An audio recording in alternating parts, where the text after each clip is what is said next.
Chapter 1.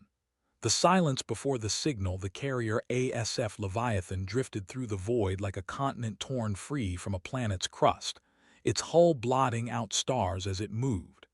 At nearly 50 kilometers in length, the vessel was less a ship than a mobile fortress, a city of steel and plasma reactors, bristling with weaponry that could vaporize moons. Its sheer size was a statement, an audacious declaration that humanity had arrived at the galactic stage prepared not to beg, but to dominate. Inside the command deck, silence reigned. Admiral Kiera Voss stood at the observation window, her reflection ghostly against the endless black. She had seen war, seen fleets burn, but nothing compared to the weight pressing down on her now. The Leviathan was humanity's first true interstellar carrier, and tonight it would make history or ignite catastrophe. "Signal confirmed," said Lieutenant Aaron, his voice tight, almost trembling. "It's not natural, it's structured, repeating every 10.3 seconds. Origin, the Epsilon Eridani system." The crew exchanged glances. They all knew the rumors. Epsilon Eridani was not empty.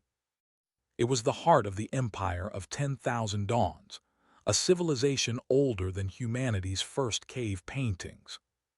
For millennia they had remained silent, their borders impenetrable, their fleets unseen but whispered about in every spacer's tale. And now they had spoken. The signal was not a greeting, it was a warning. Kiera's jaw tight. "Patch it through." The deck lights dimmed as the transmission filled the chamber. A voice, alien, resonant, layered with harmonics that made human ears ache, spoke in a language no one recognized. Yet the translation AI struggled, clawing meaning from the static. The words that emerged chilled every soul aboard. "Your vessel eclipses suns. Withdraw or be unmade." The crew froze. The Leviathan's sheer scale had triggered something primal in the alien psyche. To them, humanity's carrier was not a marvel, it was a nightmare. A trespasser too vast, too audacious, too threatening to be tolerated. Kiera turned slowly, her eyes sweeping across her officers. "They fear us," she said, her voice low, deliberate. "Not our weapons, not our species, us, our size, our presence." The tension thickened, pressing against lungs, making every breath feel stolen. Humanity had dreamed of first contact for centuries, but no one had imagined it would begin like this, with terror, with hostility, with the threat of annihilation. "Admiral," Aaron whispered, "what if they're right? What if we've built something so monstrous it can only be seen as a weapon?" Kiera didn't answer immediately. She stared at the Leviathan's shadow stretching across the stars, a titan adrift in the abyss. The alien empire had endured for 10,000 years, surviving wars, collapses, and rebirths, and now, for the first time, they were afraid. The silence was broken by a new alert. "Multiple contacts," the sensor chief barked. "Emerging from Epsilon Eridani, fleet signatures, massive, hundreds of ships. They're forming a wall." The display lit up with red markers, each representing a vessel of the alien empire. They were smaller than the Leviathan, but their numbers were overwhelming. A living barricade, a shield against humanity's advance. Kiera's heart pounded. This was no mere warning, this was a test. The Empire was daring humanity to cross the line to prove whether the Leviathan was a harbinger of peace or the first shot in a war that could consume the stars. She raised her hand, steady despite the storm inside her. "Hold position. Do not advance. Do not fire. Let them see us. Let them feel the weight of what we've built." The crew obeyed, but unease rippled through them. The Leviathan loomed in silence, its colossal frame dwarfing the alien fleet. The Empire's ships pulsed with energy, weapons primed, shields shimmering. One wrong move, one misinterpreted gesture, and the void would ignite. The alien voice returned, sharper now, almost trembling with fury. "Withdraw, withdraw, withdraw." Kiera closed her eyes. Humanity had dreamed of being noticed, of being acknowledged. Now they were, but not as explorers, not as equals, as a nightmare. And in that moment she realized the truth. The Leviathan's greatest weapon was not its arsenal, it was its existence, its sheer, impossible size, a terror carved into steel. The first contact had been made, and it was already spiraling into a nightmare. Would you like me to continue Chapter 2, with the alien fleet's reaction escalating into a tense standoff? or focus more on the psychological unraveling of the human crew as they realize they may have built the most feared object in the galaxy. We need to write Chapter 2 of 12. The story so far ends with the alien fleet forming a wall, the alien voice demanding withdrawal, and Admiral Yera realizing the Leviathan's size is terrifying. Chapter 2 must be very long, incredibly detailed, suspenseful, and build extreme tension. Output only narrative text, no preamble or conclusion. We'll continue from that Cliff H. Anger, focusing on the standoff and psychological unravel-ing. Use vivid descriptions, internal monologue, sensory details. Keep the tone dark, ominous. Expand on the alien fleet's reaction, the crew's fear, and Yera's decision-making. Ensure the chapter is substantial. The display shimmered with a constellation of red sigils, each one a vessel of the Xylothian Empire, arrayed in a concave wall that curved across Epsilon Eridani's outer system like the rim of an abyssal crater. 437 ships, their energy signatures pulsing in a rhythm that felt almost organic, a heartbeat of war. The Leviathan hung at the apex of their formation, a black monolith against the bruised purple of the nebula, and for a long, breathless moment, nothing moved. Admiral Kiera Vance stood at the center of the bridge, her fingers gripping the polished edge of the command console until her knuckles bleached white. The air recyclers hummed their sterile song, but she could taste the ozone of fear, sharp and metallic, on her tongue. Around her, the bridge crew had gone still, not the stillness of calm, but the frozen posture of prey caught in a predator's gaze. Lieutenant Commander Elias Thorne, her tactical officer, had his hand hovering over the defensive grid activation, his eyes locked on the swarm of red dots. Chief Engineer Myra Solovyova had stopped mid-sentence, her datapad forgotten, her lips parted as if to speak a warning that never came. "They're not just forming a wall," Aaron said quietly from her side. The xenologist's voice was barely a whisper, but it cut through the silence like a blade. "It's a cage. They're herding us into a kill box." Kiera didn't reply. She was watching the alien ships, their geometry, their movement. They were not the sleek, elegant craft of human imagination. They were organic almost, with curved hulls that seemed to breathe, surfaces that rippled with bioluminescent veins of amber and crimson. Each vessel was a living fortress, grown rather than built, and their formation was not static. It shifted, adjusted, tightened like the muscles of a predator coiling before a strike. "Admiral," Thorne said, his voice tight, "their weapons are cycling. I'm reading energy spikes across the entire line. They're not just warming up, they're ready. One wrong move and we're dust." Kiera looked at the main viewport, where the Leviathan's own reflection stared back at her, a dark mirror of steel and shadow. The ship was 1.5 kilometers long, a city of decks and reactors and weapons, the largest vessel humanity had ever constructed. But size, she now understood, was a language, and the Xylothians had just told her what it meant: threat. The alien voice returned, but this time it did not come through the speakers alone. It resonated in the hull, a low-frequency hum that vibrated through the deck plates and into Kiera's bones. The translation system rendered it into words, but the emotion behind it was raw, primal. "You are a wound in the dark, a tumor. Withdraw, withdraw, withdraw." The repetition was not a stutter. It was a chant, a ritual, a declaration of absolute demand. The Xylothians did not negotiate. They commanded. Kiera's mouth was dry. She had rehearsed first contact protocols 1,000 times in Sims, open hailing frequencies, broadcast the universal peace matrix, exchange cultural artifacts, establish communication. None of that applied here. The Xylothians had already spoken. They had seen the Leviathan and they had judged it. "They're afraid," Aaron murmured, almost to himself. 10,000 years of empire and they're afraid of us." "Fear makes them dangerous," Kiera said. "Fear makes them unpredictable." She turned to the communications officer, a young woman named Ensign Reyes, whose hands were trembling over her console.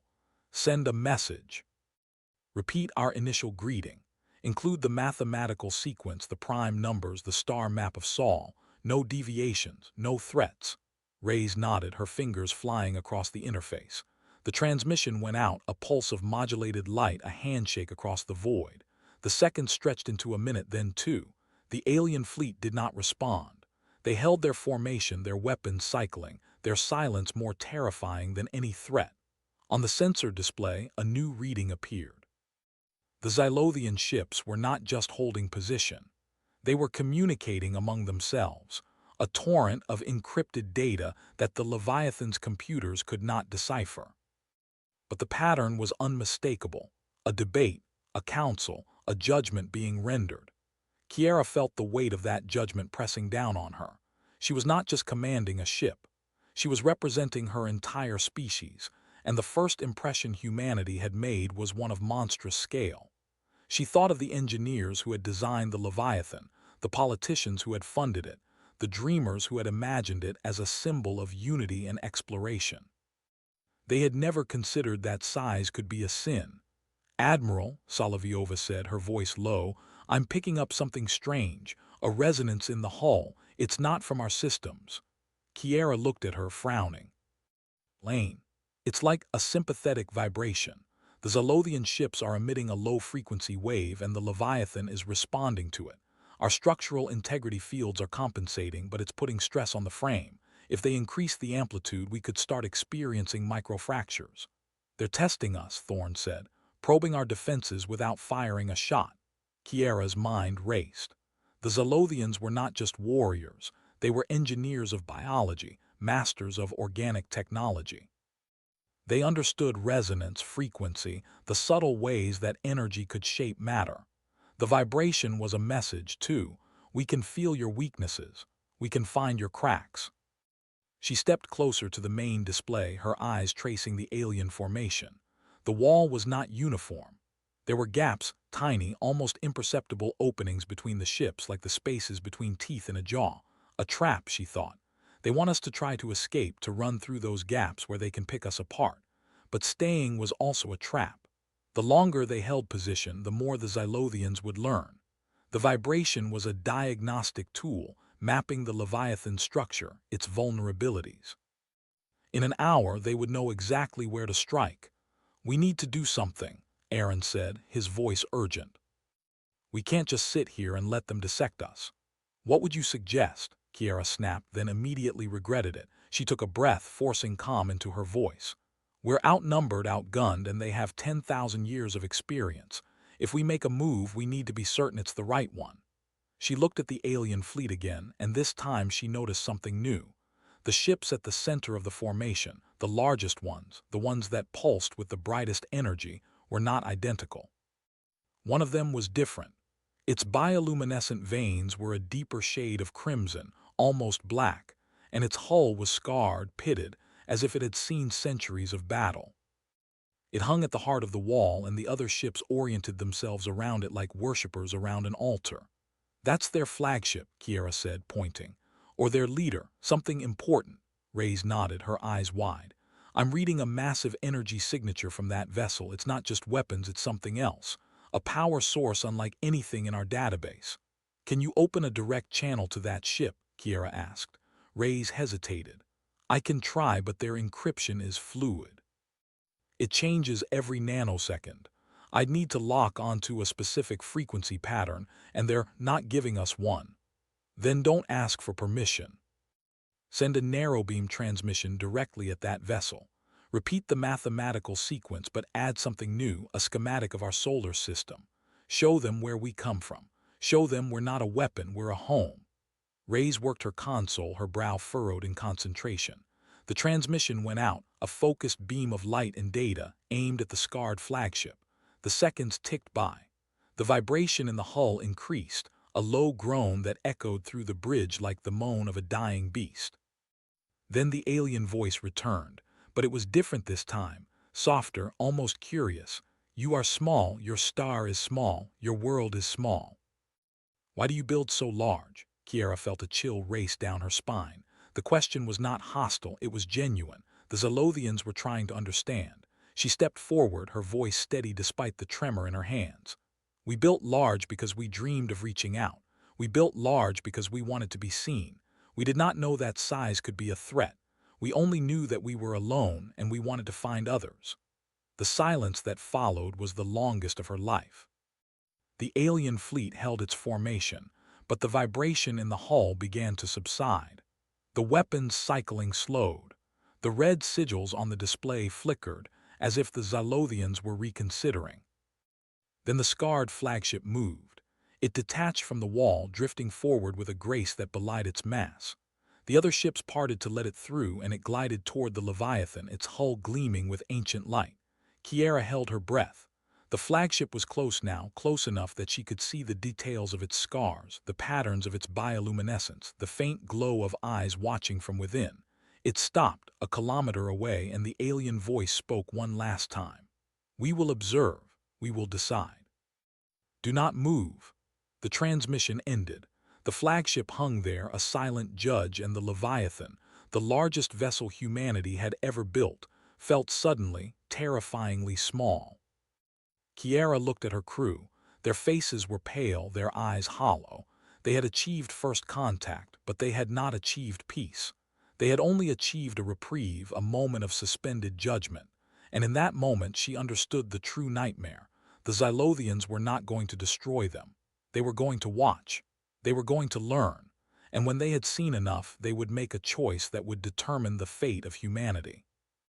The Leviathan's shadow stretched across the stars, but it was no longer a shadow of power. It was a shadow of doubt. And the waiting began. Chapter 3. The Silent Tribunal. The Leviathan's bridge was a tomb of whispers.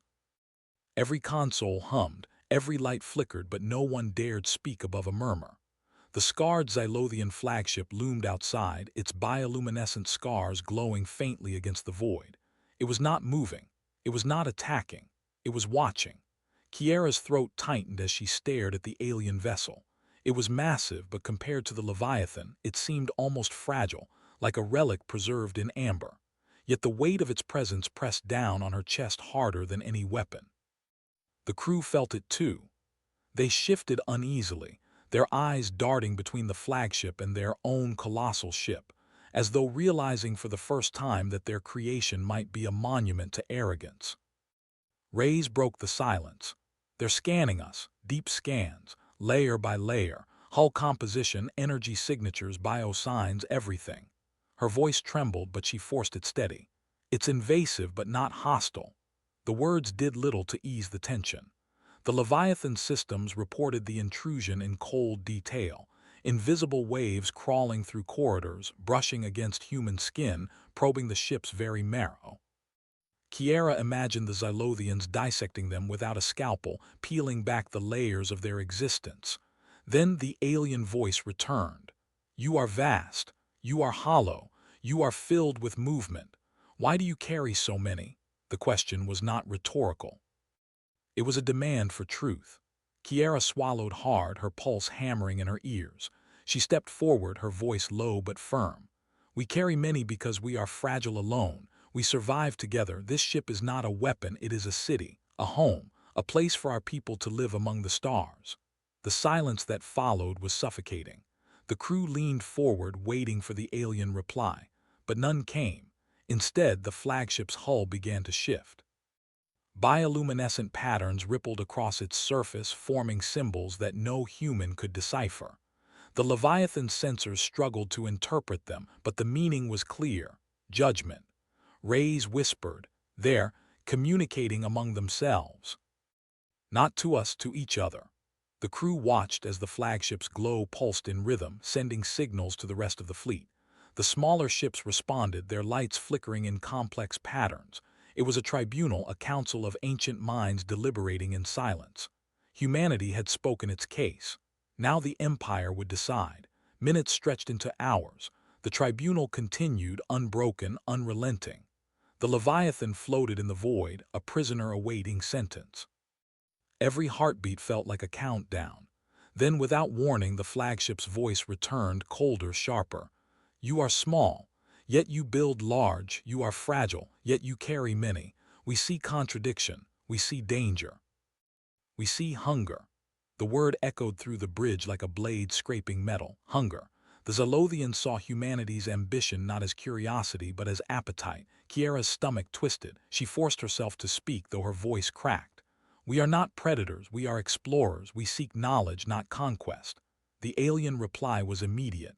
"Explorers consume, explorers spread, explorers devour silence. We have watched explorers before, they are gone. We remain." The crew froze. The implication was clear. The Zalothians had encountered others, civilizations that had reached out, built large, dreamed of expansion, and those civilizations had been erased. Ray's hands shook over her console. "Captain, they've destroyed others before. They're deciding if we're next." The tribunal's lights intensified, cascading across the fleet in waves of judgment. The Leviathan's sensors screamed with data, but none of it mattered. The decision was not theirs to make. Kiera's heart pounded as she stared at the alien flagship.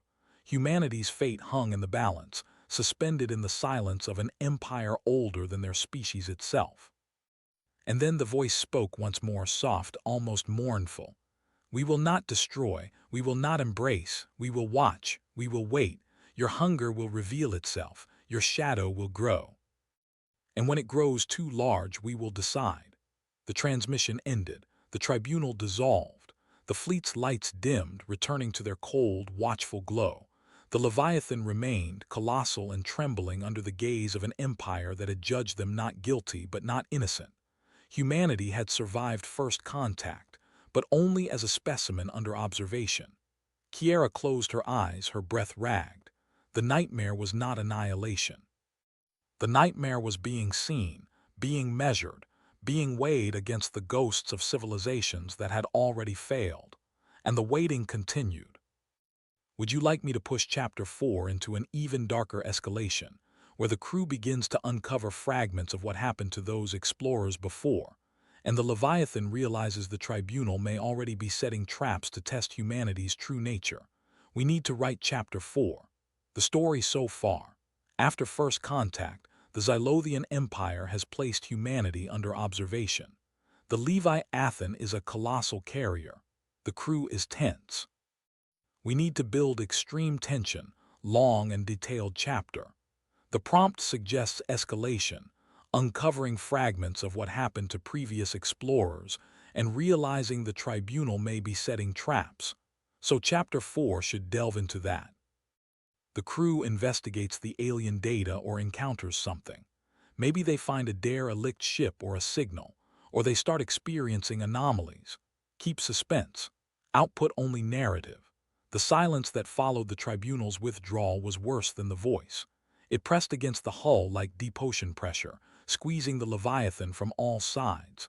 Captain Kiera Vance stood at the center of the bridge, her knuckles white on the command rail, staring at the static where the Zilothian flagship had been.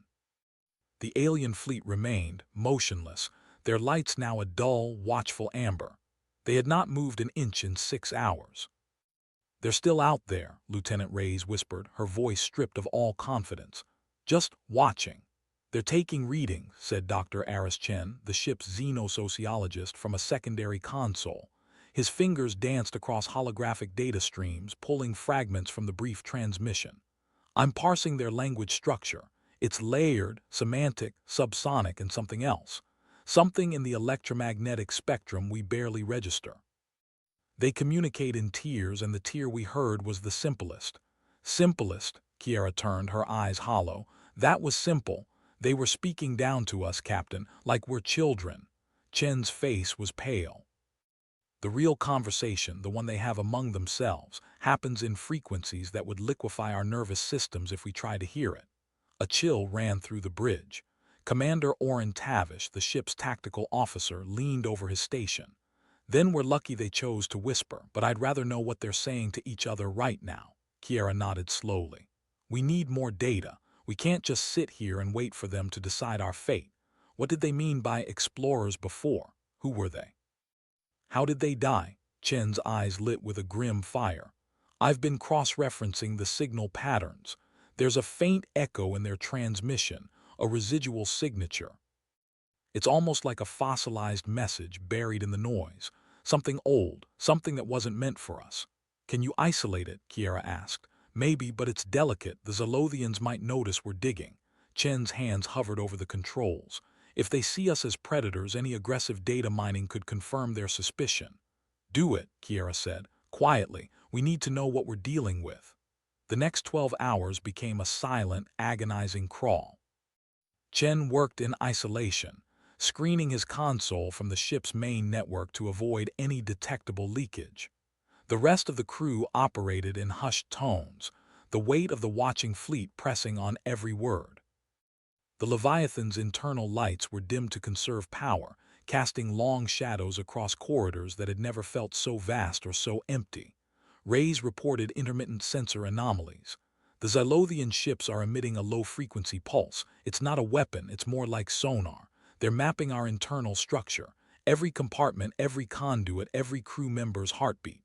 They're counting us, Tavish muttered, taking inventory. Kiera watched the tactical display. The alien fleet surrounded the Leviathan in a perfect sphere, each vessel equidistant from the next, a cage of light and silence. She had never felt so exposed, even in the depths of space. The Leviathan had been her sanctuary, her command, her home. Now it was a specimen jar. Chen's voice crackled through her earpiece. Captain, I've got something. Come to Lab 3, alone. She made her way through the shadowed corridors, her footsteps echoing in the unnatural quiet. The crew she passed didn't meet her eyes. They knew something was wrong. The ship felt different, closer, smaller, as if the walls were contracting. Lab 3 was a small, soundproof compartment used for hazardous material analysis. Chen stood before a holographic display that shimmered with shifting glyphs and data streams. His face was drawn, sweat beading on his forehead. I extracted the residual signal, he said, not looking away from the display. It's a fragment of a transmission from a civilization they encountered. The Zilothians recorded it, archived it, and it leaked into their own broadcast. I think they wanted us to find it. Why? Kiera stepped closer, studying the glyphs. They were angular, almost crystalline, nothing like human language. As a warning or a taunt. Chen manipulated the display. The glyphs resolved into a sequence of images, a star system, a planet, a fleet of ships. The ships were elegant, curved, organic-looking. They were not human. This is the species they called explorers.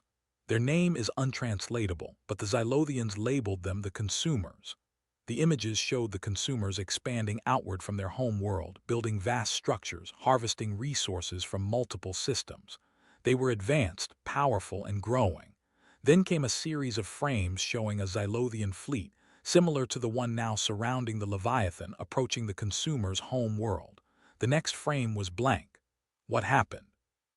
Kiera's voice was barely a whisper. Chen hesitated. The signal cuts off, but I found metadata. Duration of the recorded event, 3.7 seconds. The consumer's home world was a gas giant with a diameter of 120,000 kilometers. In those 3.7 seconds, the Zilothians reduced it to a debris field. No survivors, no remnants, just gone. Kiera felt the air leave her lungs. They wiped them out in less than 4 seconds. That's not all. Chen's hand trembled as he pointed to a secondary data stream. The consumer's fleet, the one shown in the images, was nearly twice the size of the Leviathan. They had thousands of ships. The Zilothians didn't even consider them a threat. They were simply removed. Kiera stared at the blank frame. The silence in the lab was absolute. She could hear her own pulse. We're not explorers, she said slowly. We're a test. They want to see if we grow like the consumers. They want to see if we become a threat. And if we do, Chen said, we have 3.7 seconds. The lights in the lab flickered. A low hum rose from the deck, vibrating through Kiera's boots. She looked at Chen, who was already checking his instruments. The Zilothians are increasing their output, he said. They're sending something, a directed energy pulse modulated. It's not a weapon, it's a signal. To us. No, to something else. Chen's eyes widened. Captain, they're not just watching us. They're calling something, summoning it. Kiera's blood ran cold. What are they summoning? The hum grew louder, deeper, until it resonated in her chest like a second heartbeat. On the main bridge, Rays shouted, Captain, we've got a massive energy spike far beyond the fleet. It's coming from outside the system. Something is moving toward us. Fast. Kiera ran. She burst onto the bridge, chest heaving, and saw the main display. A new object had appeared on the edge of the system, a shape so vast that the Leviathan's sensors could not immediately resolve its dimensions. It was not a ship, it was a structure.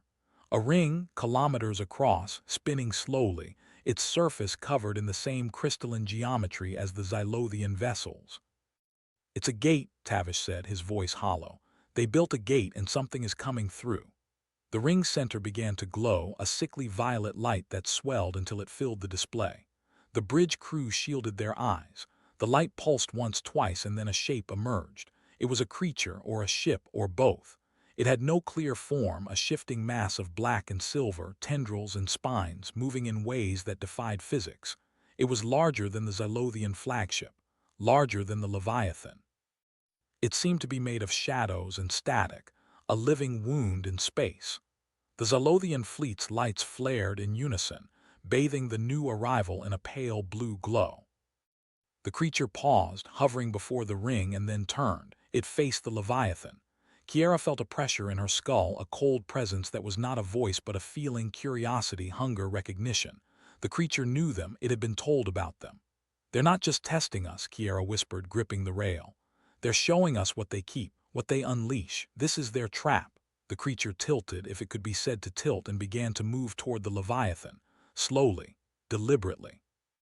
Its tendrils uncurled, reaching out across the void. The crew froze. The Xylothians watched, and the nightmare deepened. "We need to write Chapter 5 of 12, continuing the story." The user provided a detailed setup. The ex-Xylothians summoned a terrifying entity through a gate. Chapter 5 should build extreme tension, be very long and detailed, and output only narrative text. We must follow the style, third person, present tense, highly descriptive, suspenseful. The chapter should continue from the cliffhanger, the creature moving toward the Leviathan. We need to describe the crew's reaction, the captain's decisions, the ship's response, and escalate the threat. Possibly introduce new elements. The creature's capabilities, the Xylothian's intent, the Leviathan's defenses. Must be massive and detailed so we can write several thousand words. But as an AI, I'll produce a substantial chunk. Focus on sensory details, internal thoughts, dialogue, and pacing. Keep the tension high. The creature moved. It did not accelerate so much as it simply expanded into the space between the ring and the Leviathan. The main display flickered, pixels bleeding into static as the ship's sensors struggled to parse the impossible. The thing was a kilometer closer every second, yet its form remained unresolved. A churning corona of obsidian filaments and silver geometry that folded inward on itself, each fold birthing new spines, new tendrils, new eyes. Eyes that were not eyes but black pits ringed with violet fire. Hundreds of them. Thousands. They opened and closed in asynchronous patterns, none of them blinking, all of them fixed on the Leviathan. "Full stop," Kiera said. Her voice was calm, a razor's edge held steady by sheer will.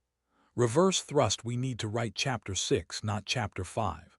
The user says write Chapter 6 of 12, and then in the text they say we need to write Chapter 5 of 12. That's a contradiction." Actually reading carefully, the user starts with write Chapter 6 of 12, and then later says we need to write Chapter 5 of 12. But that seems like a mistake. The user provided story so far ending with Chapter 5. Actually, the provided story so far ends with the creature moved. Not accelerate. That is likely the end of Chapter 5. Then the user says write Chapter 6 of 12, and then repeats the instruction for Chapter 5. I think the user wants Chapter 6. The instruction says output only narrative text, so I will write Chapter 6, continuing from the cliffhanger. The creature moving toward Leviathan. Kiera says full stop, reverse thrust. I need to build extreme tension, be very long and detailed, third person present tense. I'll produce a substantial narrative chapter. The command echoed through CIC like a gunshot, but the helmsman's hands were already moving. The Leviathan's main drives flared, a blue-white fury that should have hurled the colossal carrier backward with the force of a collapsing star. The ship groaned. Metal screamed. The inertial dampeners whined at 112%, redlining, bleeding heat into the emergency radiators. But the creature kept coming. It was not accelerating. It was simply closing, as if the distance between them was a lie the universe had told and the creature had decided to correct. The main display stabilized for a single, crystalline instant, and Kiera saw it clearly. The thing was no longer a cloud of static. It had taken a form. A shape that hurt to look at, because human eyes were not meant to parse geometries that existed in more than 3 dimensions. It was a sphere of woven darkness, each strand a living tendril, and at its core pulsed a heart of absolute nothing, a point of anti-light that drank the stars. "It's not moving through space," Dr. Aris said, her voice trembling. She was at the science station, both hands pressed against the console as if she could physically hold the data steady. "It's replacing space. Every volume it occupies, it overwrites. The vacuum itself becomes part of its body." "How long until it reaches us?" Kiera asked. "At this rate, 30 seconds, maybe less." Kiera's jaw tightened. She looked at the tactical display. The Zalothian fleet had not moved. They hung beyond the ring, their formation perfect, their lights steady. They were watching, waiting. This was a test, but not of the Leviathan's weapons. It was a test of their fear. The creature was a mirror reflecting the Empire's oldest terror back at them. And Kiera understood with a cold certainty that settled in her bones that if the Leviathan ran, the Zilothians would learn something fatal. If it fought, they would learn something worse. The only option was to hold. "All hands brace for proximity shock," she said, her voice carrying over the ship-wide comm. "No weapons, no evasive maneuvers." "We hold our position." "Captain," Commander Vance started. "We hold," she repeated. "They want to see what we are. Let them." The creature was 2 kilometers from the Leviathan's bow. Its tendrils now stretched ahead of it like the arms of a drowning god, each one thicker than a destroyer, each one tipped with a cluster of eyes that wept silver light. The ship's hull temperature spiked. The outer armor began to vibrate at a frequency that resonated through the decks, setting teeth on edge, rattling loose panels, making the crew's bones hum. Then it touched them. The first tendril made contact with the forward deflector field. There was no explosion, no flash. The field simply dissolved, not overwhelmed, not bypassed, but unmade. The energy that composed it bled away into the creature's surface, absorbed like water into sand. The second tendril reached the hull. It pressed against the ablative armor, and the armor turned black, then gray, then transparent, then gone. Not melted, erased. Kiera felt the impact through the deck plates, a deep subsonic thrum that climbed up through her boots, her spine, her skull. The lights flickered. The gravity flickered. For a half-second she floated, then slammed back down as the system recovered. "It's not attacking," Dr. Aris said, her voice rising with a mix of horror and wonder. "It's sampling. It's tasting the hull composition. It's reading the alloy grain, the molecular bonds, the quantum signatures of every atom we used to build this ship." "Can we stop it?" Vance asked. "Stop it. We can't even slow it down. The material it consumes doesn't go anywhere, it just stops existing. There's no debris, no waste. It's like the matter is being deleted from the universe." The creature's main body was now directly in front of the Leviathan's forward viewport. The bridge crew saw it with their own eyes, not just on screens. A wall of living shadow, pocked with those burning violet eyes, pressing against the transparent aluminum. The material began to fog, then to crack. Hairline fractures spread in a web, each one accompanied by a sound like a breaking bell. Kiera did not step back. She stood at the center of the CIC, her hands clasped behind her back, her face a mask of iron calm. Inside, her heart was a war drum. But she had learned in the long years of command that fear was a currency. You could spend it on panic or you could spend it on focus. She spent it on focus. "Open a channel," she said. "To the Zilothians?" Vance asked. "No, to the creature." Silence. Every face in CIC turned to her. "Captain, we don't even know if it can receive electromagnetic signals," Dr. Aris said. "Its biology, if it is biology, doesn't match any known communication model. It might not even perceive sound. Then we'll use something it does perceive." Kiera turned to the communications officer. "Broadcast on all bands. visual audio data subspace. Send the same message in every language we have, including the Zalothian glyphs we've decoded. Use the mathematical primes. Use the Fibonacci sequence. Use the hydrogen line. Everything, now. The officer's hands flew across the console. The Leviathan's main array, a dish the size of a city block, rotated and focused.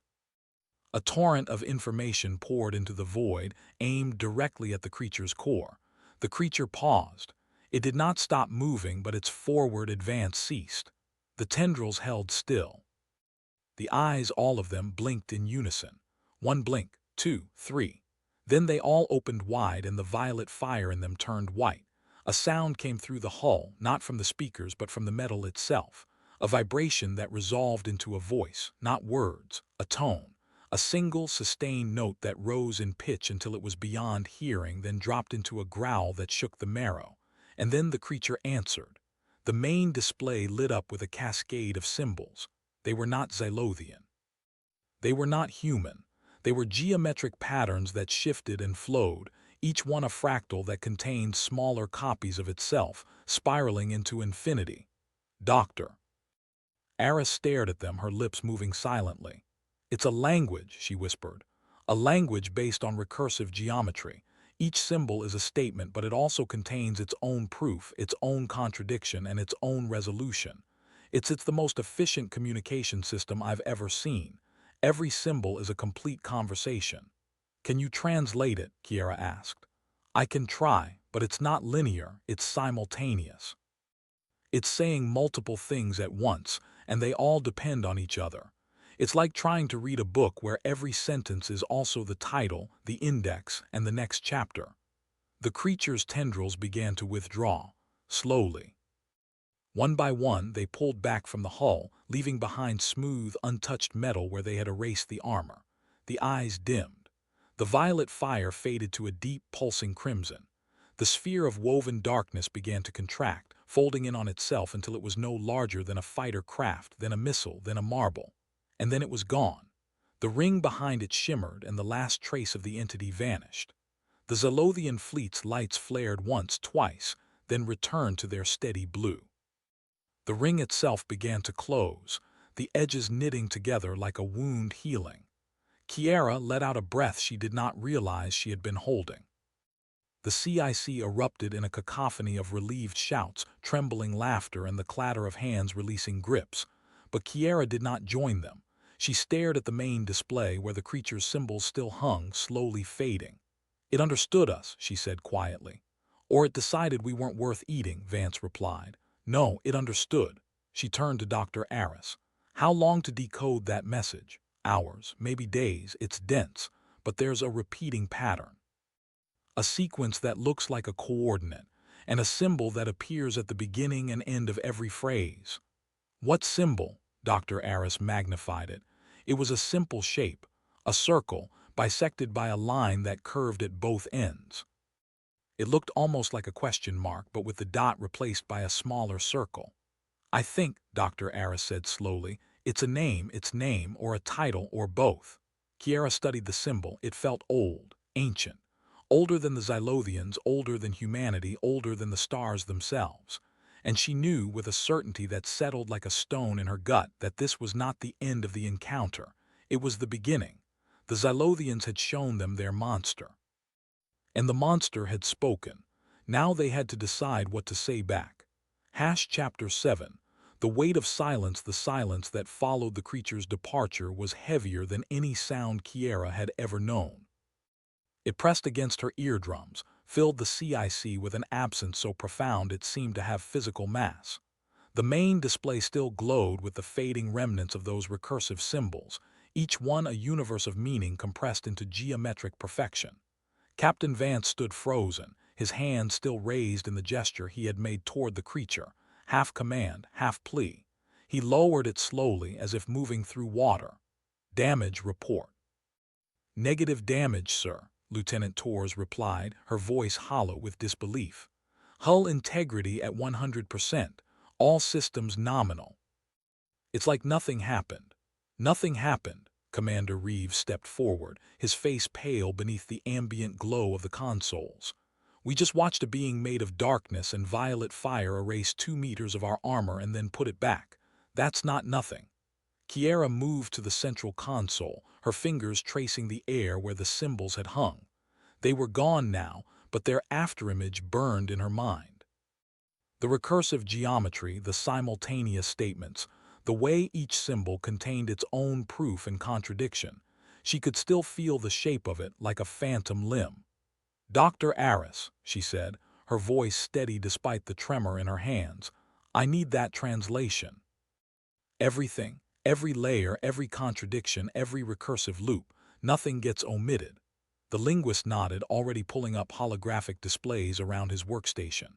"I'll need computational resources.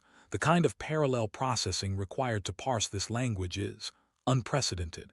Each symbol is a hyperdimensional object. We're not reading words, we're interpreting topological manifolds. Take whatever you need. Priority Alpha." Kiera turned to face the CIC, her gaze sweeping across the assembled officers. "I want a full analysis of the Xylothian fleet's behavior during the encounter. Every energy signature, every communication burst, every micro-adjustment in their formation. If they flinched, I want to know which direction." "And the ring?" Lieutenant Chen asked, his eyes fixed on the now empty space where the entity had emerged. "The one it came through. We have telemetry on its structure, but I can't make sense of it. It's not a wormhole, it's not a rift, it's something else entirely." "Define something else," Vance said. Chen pulled up a three-dimensional model on the main display. The ring appeared as a perfect torus, its surface smooth and featureless. But as he rotated the model, Kiera noticed something strange. The ring had no thickness. It was a two-dimensional object existing in three-dimensional space, a mathematical impossibility that somehow held stable form. "It's a boundary," Chen continued. "Not a door, not a passage. A boundary between states of existence. The creature didn't travel through the ring. It became the ring, then unbecame it. We're not dealing with conventional physics here. We're dealing with something that treats spacetime as a suggestion." Kiera's blood ran cold. She had studied the Xylothians' technology for years, marveled at their mastery of gravity manipulation, their ability to fold space for faster-than-light travel.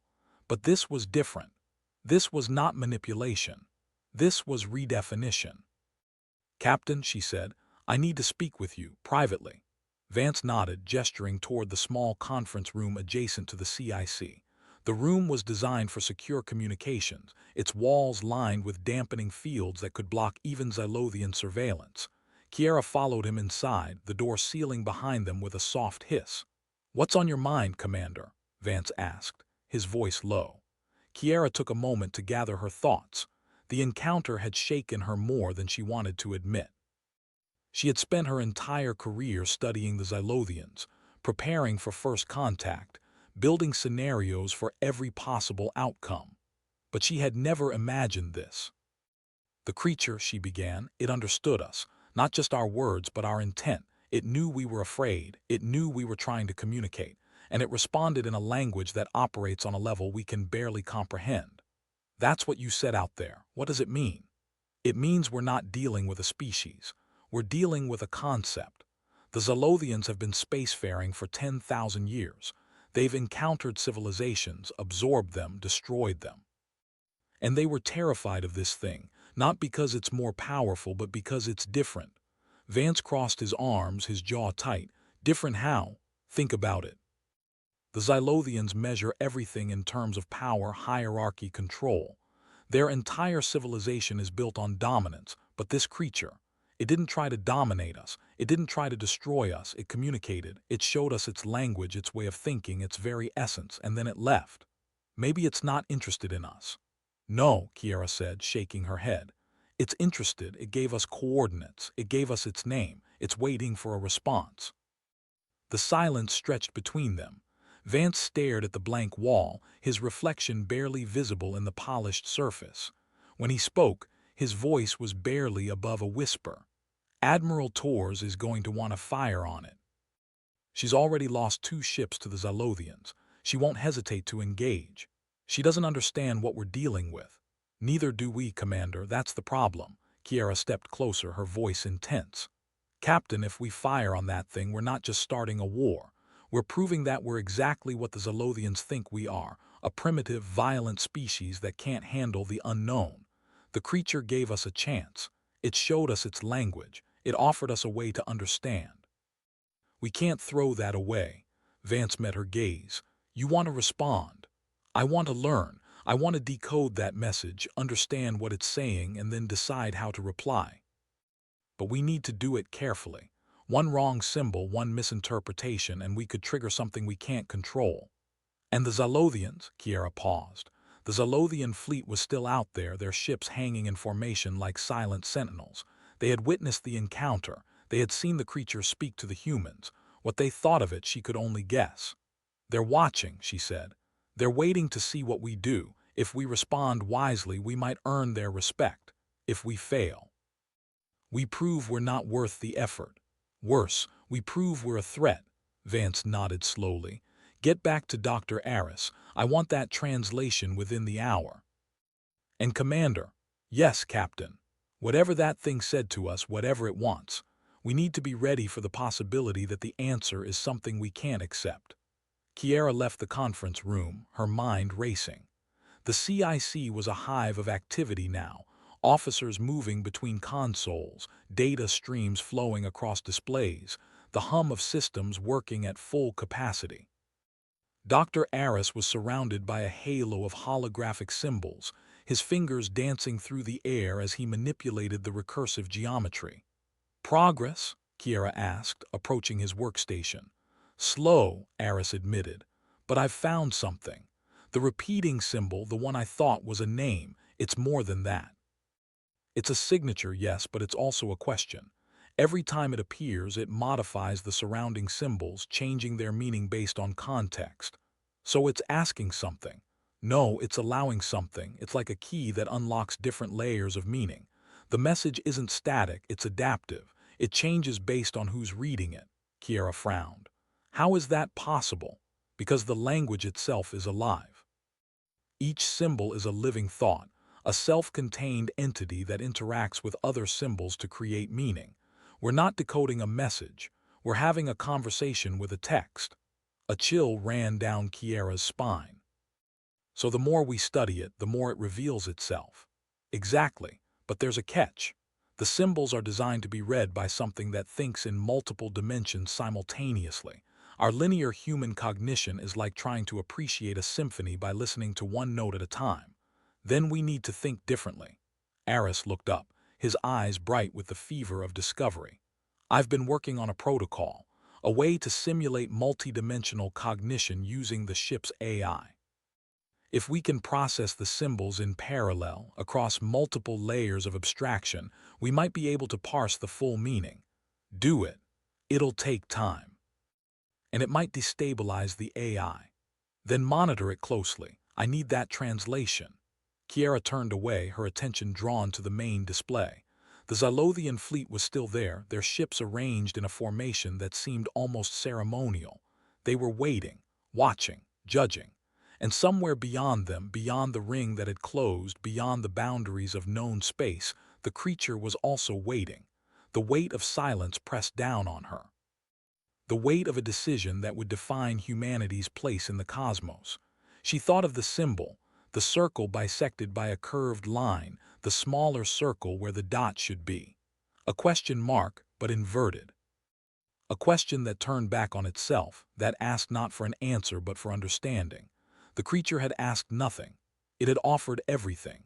And Kiera knew, with a certainty that settled deep in her bones, that the response they chose would echo through eternity. She just hoped they chose wisely. Chapter 8. The carrier's shadow. The carrier hung in the void like a continent torn free from a planet's crust, its hull stretching beyond the limits of perception.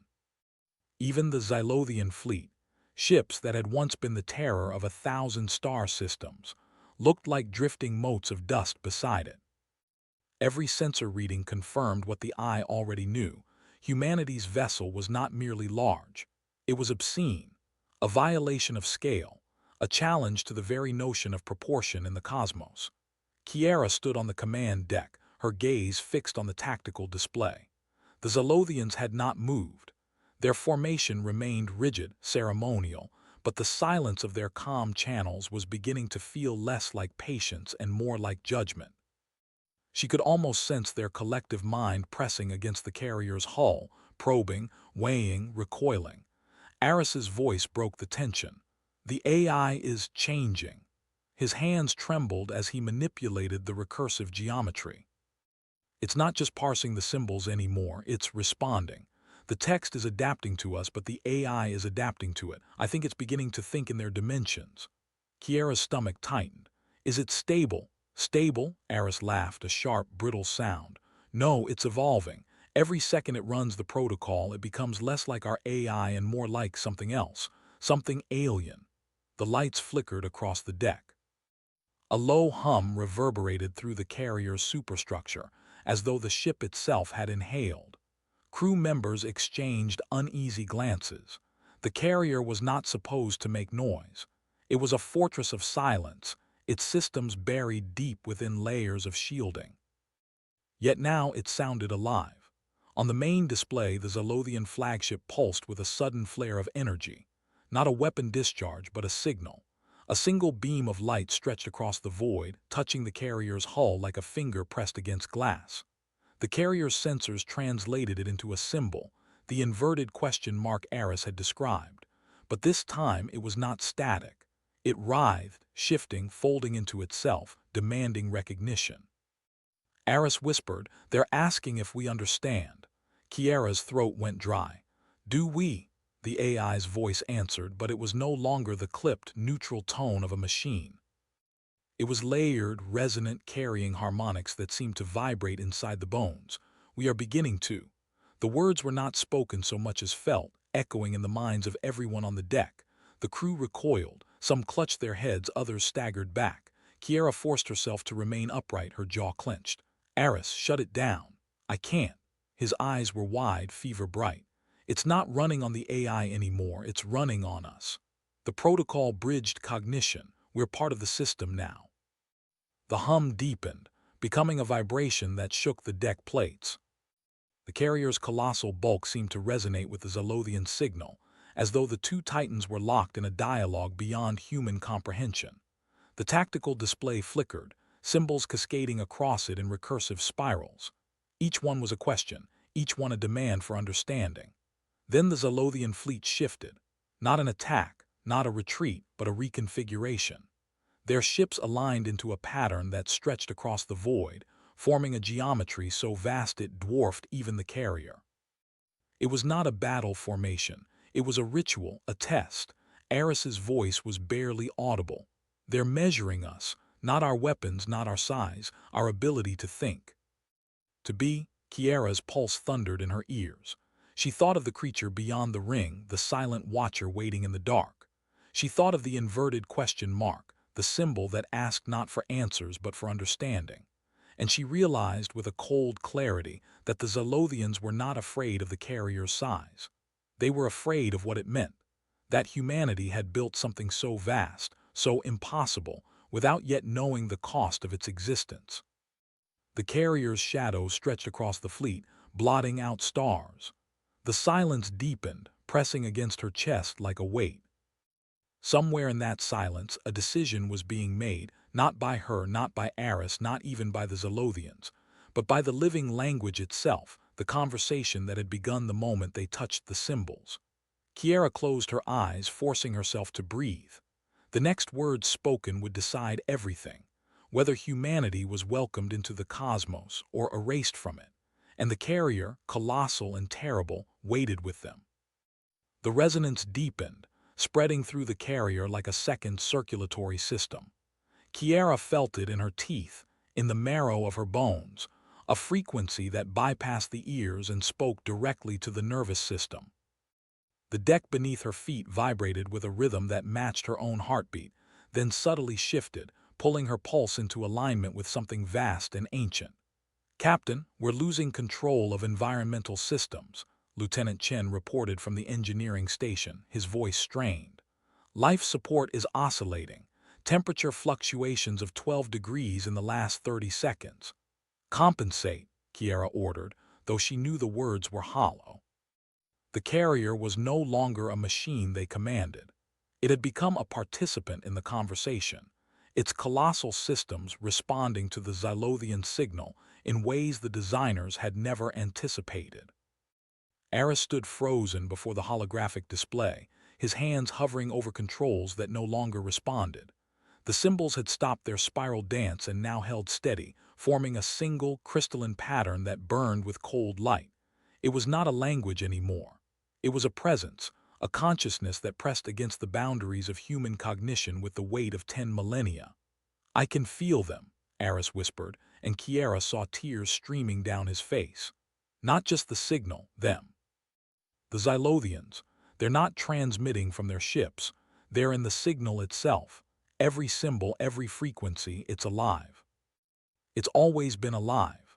The tactical display flickered and died, replaced by a three-dimensional representation of the Xylothian fleet's new formation. The geometry was impossible, shapes that folded into themselves, angles that violated Euclidean space, a structure that existed in more dimensions than the display could render. Yet the human mind, forced to perceive it, found patterns within the impossibility. A face, a question, a door.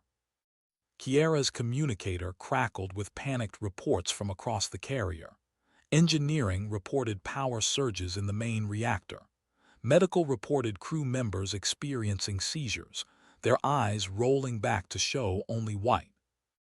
The AI, once the carrier's guiding intelligence, had gone silent, replaced by something that thought in millennia rather than milliseconds. "Commander Tors," Kiera said, her voice cutting through the chaos, "status of weapons systems." "Offline, Captain, all of them. The targeting computers are running calculations we don't understand. They're solving equations that shouldn't exist." The Xylothian formation pulsed, and the carrier responded, not through its engines or its weapons, but through its very structure. The hull plates groaned, shifting by millimeters that should have been impossible without catastrophic failure. The internal corridors twisted, bulkheads realigning themselves to accommodate a geometry that had no place in human engineering. "We're being reshaped," Aris said, his voice carrying a terrible wonder. "They're not attacking us, they're teaching us, showing us what we could become." Kiera grabbed him by the shoulders, forcing him to meet her eyes. "Snap out of it. We're not here to be taught, we're here to survive." But even as she spoke, she felt it, a pull in her mind, a gentle but insistent invitation to let go, to surrender to the vast intelligence that surrounded them. The Xylothians had waited 10,000 years for this moment, and they were patient. They would wait as long as it took for humanity to understand. The inverted question mark reappeared on every screen, every display, every surface that could hold an image. It was not a question anymore. It was a demand. Understand, or be consumed by your own ignorance. Kiera made a decision. She walked to the center of the bridge, where the holographic projector still hummed with residual energy. She placed her hand on the console, feeling the vibration through her palm, and spoke to the presence that had invaded her ship. "We understand that we don't understand, but we're willing to learn." The silence that followed was absolute. The resonance stopped. The symbols froze. The carrier systems held their breath. Then the Xylothian fleet moved, and the nightmare began. Chapter 10. The carrier's awakening. The carrier trembled as though it were alive, its colossal bulk resonating with frequencies that no human ear could truly register. The vibration was felt in bones, in blood, in the very synapses of the crew. The bridge lights flickered, casting shadows that seemed to move independently of their sources. Every corridor, every chamber, every deck of the ship was now part of a vast, incomprehensible symphony orchestrated by the Xylothians. Kiera stood rigid at the center of the bridge, her hand still pressed against the console. The silence after her words had been deceptive, like the pause before a predator strikes. Now the carrier itself was responding, not to her command but to the alien demand. The inverted question mark pulsed again, brighter, sharper, etched into the air itself as though reality had been rewritten to accommodate its presence. "Captain," Tors said, his voice hoarse, "the hull integrity readings, they're climbing. Past maximum tolerances. It's like the ship is reinforcing itself, but not with any material we know. The sensors are reporting alloys that don't exist. Aris staggered forward, clutching his head. They're rewriting us, not just the ship, us. I can feel it. My memories, they're being cataloged, compared, judged. Medical reports streamed in, each more horrifying than the last. Crew members were speaking in languages no human had ever heard, their voices harmonizing into eerie choruses. Others were convulsing, their bodies stiffening as though resisting an unseen force. And some were simply vanishing, their atoms scattered into patterns that the sensors could not decode. The carrier's AI flickered back online, but it was no longer the familiar voice of the ship. It spoke in tones that resonated across dimensions, words layered upon words, meanings folding into themselves. You are insufficient. You are potential. You are incomplete. Kiara's jaw tightened. We are human. We are not yours to reshape. The holographic projector surged, filling the bridge with impossible geometries, shapes that bent perception, angles that defied Euclidean certainty.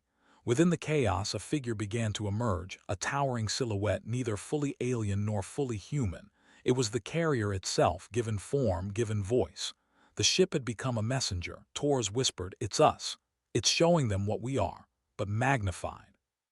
Exaggerated, terrifying. The Zalothian fleet shifted in response.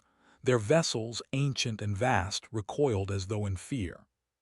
For 10,000 years they had ruled unchallenged, their empire spanning countless systems. Yet now, confronted with the sheer scale of humanity's carrier, reshaped, awakened, alive, they faltered. Their formation broke, their perfect symmetry disrupted. Aris gasped. They're afraid. Our size, our audacity, it terrifies them. The inverted question mark dissolved, replaced by a new symbol, a spiral, infinite, consuming. It was not a demand, it was a warning. The Zilothians had seen something in humanity that unsettled them, something that threatened their millennia of dominance. The carrier was no longer just a ship. It was a statement, a nightmare. Kiara felt the weight of it pressing down on her. Humanity had come seeking knowledge, perhaps even peace, but what they had brought instead was fear. The colossal carrier, a marvel of human engineering, had become a weapon without firing a single shot. Its sheer existence was an act of defiance against an empire older than civilization itself. The bridge shook violently. The Zilothians were responding, their ships unleashing waves of energy that bent space itself. The carrier absorbed the assault, its hull glowing with alien reinforcement. The crew screamed as the ship's corridors twisted further, reshaping into labyrinths that no human architect could design. The carrier was evolving, adapting, becoming something beyond human comprehension. Kiara's voice cut through the chaos. Hold the line. We are not prey. We are not students. We are equals. The holographic figure of the carrier raised its arms and the Zilothian fleet froze. For the first time in 10,000 years, they hesitated. The nightmare of first contact was no longer humanity's alone. It was theirs. And in that hesitation, in that fracture of certainty, the war for survival truly began. Chapter 11. The shattered silence, the carrier's hull groaned like a living beast, its vast bulk resonating with the echoes of alien energy. The bridge lights flickered, bathing the crew in alternating shadows of crimson and pale blue. Every heartbeat felt amplified, every breath a struggle against the crushing weight of what was unfolding. Humanity's colossal ship had become more than a vessel. It was a presence, a nightmare given form, and the Zilothians could not look away. The alien fleet, once flawless in its symmetry, now resembled a broken mirror. Their formations twisted, ships colliding in panic, ancient discipline unraveling under the sheer psychological gravity of the carrier's existence. For 10,000 years, they had been the arbiters of order, the architects of dominance. Yet now their empire trembled before something they could not quantify: scale, audacity, defiance. Kiara gripped the command rail, her knuckles white. "They're unraveling," she whispered, though her voice carried across the bridge like a blade. "But fear makes them dangerous. They'll lash out." As if summoned by her words, the Zilothians unleashed a barrage. Space itself convulsed, rippling with waves of energy that bent light into spirals. The carrier's shields flared, absorbing the impossible assault, but the ship was changing again. Corridors elongated, bulkheads folded into fractal patterns, and the holographic figure of the carrier, its avatar towered higher, its features sharpening into something both human and alien. It was no longer just a projection. It was becoming a god of steel and void. Tor staggered, clutching his console. It's feeding on their attack. Every strike makes it stronger. It's evolving. Eris's voice cracked with awe and terror. We're not controlling it anymore. It's choosing. It's deciding what we are. The holographic avatar raised its arms, and silence fell across the battlefield. The Zalothian weapons ceased mid-discharge, frozen in streams of light that hung motionless in the void. Their ships trembled, caught in a paralysis that was not physical but psychological. The carrier had imposed its will upon them, a nightmare so vast that even their ancient minds could not resist. Then came the sound, a resonance that was not heard but felt. A low, vibrating hum that penetrated bone and thought alike. The Zalothians recoiled, their ships drifting backward as though pushed by invisible hands. Symbols erupted across the void, spirals and fractures, warnings etched into the very fabric of space. The carrier was speaking in a language older than words, a language of terror. Kiera's chest tightened. It's telling them we are not prey, we are not theirs. We are something they cannot contain. The alien flagship, a leviathan of obsidian and light, surged forward. Its hull shimmered with 10 millennia of conquest, its presence a monument to dominance. Yet even it faltered, its movements hesitant, its aura dimmed. The carrier's shadow loomed larger, eclipsing it entirely. For the first time in their empire's history, the Zalothians faced something greater than themselves. Tors whispered, "They're afraid of us. Not just the ship, us. Humanity." The silence shattered. The Zalothians screamed, not with voices but with weapons. Their fleet erupted in chaos, unleashing every weapon, every forbidden technology, every desperate measure. The void became a storm of annihilation, yet the carrier did not falter. It absorbed, it transformed, it grew. Its hull glowed with impossible geometries, its avatar expanding until it filled the bridge, until it filled their minds. Eris fell to his knees, trembling.